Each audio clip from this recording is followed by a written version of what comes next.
Well, hello again, everyone. Brad Graver, president of SecureWorld, and today in our SecureWorld Spotlight series, I have the pleasure of introducing Tony Masgio, the Deputy CISO and Staff VP at Centene. So welcome. Hey, thanks for having me. I appreciate it. Yeah, not a problem. So Tony is also a member of our SecureWorld St. Louis Advisory Council. And Tony, let's just start off. Simple, easy question. Get us rolling. Tell us a little bit about your role at Centene. Yeah, so I'm the Deputy CISO over systems. So underneath me, I have all the security systems, the tools, if you will, working on different things such as cloud security, endpoint security, things of that nature, firewalls, all the gamut. Probably 40 plus different security tools in the stack, and they just keep coming and they keep evolving. So pretty big area, pretty large. Very happy to be in it. Love technology, love security technology. So it's a great fit.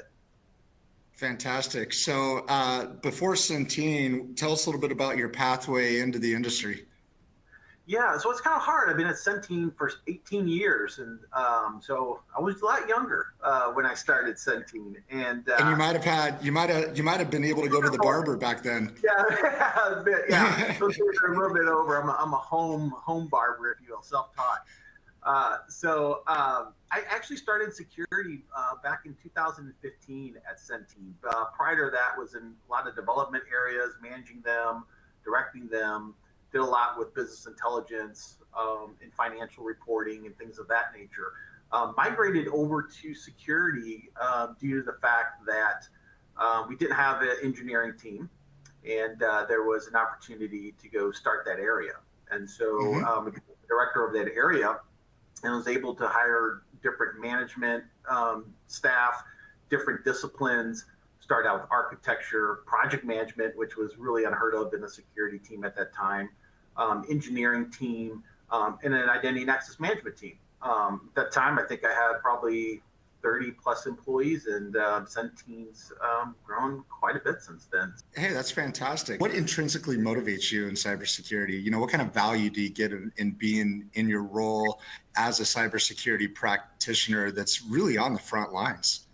Yeah, it's part of protecting. I think as a person, if you're a natural protector and you don't like the idea that somebody can just take something that you worked hard for, you build, and that you're proud of, I always felt very motivated to do that. I also really like the technology portion of it. I like the fact that we can lock the doors and we can let out what we want and let in what we want. And I also really care about the size of the team. So the security practitioners are really smart people, just like everyone in IT. The discipline is you get to learn a lot about a lot of different things, whether it's networking or it's coding, or it's really just financial disciplines, or really just the art and science of communication across large groups and understanding your business. So you get everything in one small compact group, and you're doing it for the right reasons. And that's why I stay. And I think that's really what draws people to security. And that's kind of fantastic. That's what really motivates me, gets me out of bed every morning. It does come with a price, though. You're always vigilant, and you start to think differently about things. You start to question everything versus just letting it be. So it's just letting it ride.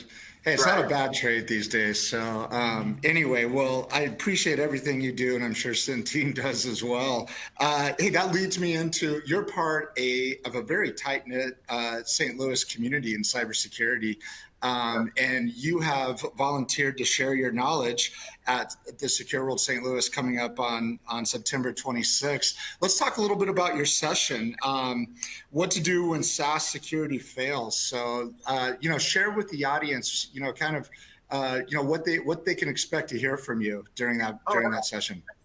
Absolutely. So security's changed, and the landscape of infrastructure and how we do business has changed, and it's primarily done in the cloud. Multiple courses. People actually, reimagined their career to cloud practitioners, cloud security practitioners, AWS, Microsoft, Google, and it's no different from what we're dealing with today. The only fundamental difference that I see there is we are giving up the ability to change things ourselves when something happens, and having to rely on our partners that are hosting our solutions and our defenses in the cloud. So you have to look at ways to be more focused on how do you get to the root problem and fix it when you don't actually own it. And then what does that mean to your company when you're not secure, but your leadership and the community is looking at you because you're accountable for the area to say, how do you fix this? Fix this now. And you're on a call where essentially you're at the mercy of somebody giving you information, and it may come from 2 or 3 people before that and it's translated differently. So how do you navigate that, and what should you do as a company to prepare yourself for failures, because they will happen? Right, right. All right, well, let's save the rest for your session. Oh, yeah. Definitely. All my secrets right now are all my thoughts. Yeah, exactly. So last question. On the lighter side, what does Tony like to do in his free time? Oh, yeah. So I love gaming. I am a big Call of Duty fan, and I have a bunch of close friends that we love to do that at night, and it's just a blast. Other than that, I have horses, love riding horses, love being outdoors. One of my favorite hobbies, now that I've gotten older, can afford it, is cars. So I really enjoy my Corvette and driving around with the top down. That's awesome. Yeah. No, I love it. I love it. It's really important to have those activities so you can clear your mind and reset and recharge and have support, whether it's family, friends, your Corvette, whatever it might be. At some point, I'd like to come out and take a ride with you. Absolutely. We can be 2 guys out there. That's right. Put a hat on and some sunscreen. That's right. So much for the wind blowing through our hair, but yeah, those days are gone. Hey, yeah, Tony, again, thank you so much for your time. Thank you for what you do in our industry, and especially with the St. Louis community. Yes, and thanks for having me and let me speak at this conference. It's going to be great.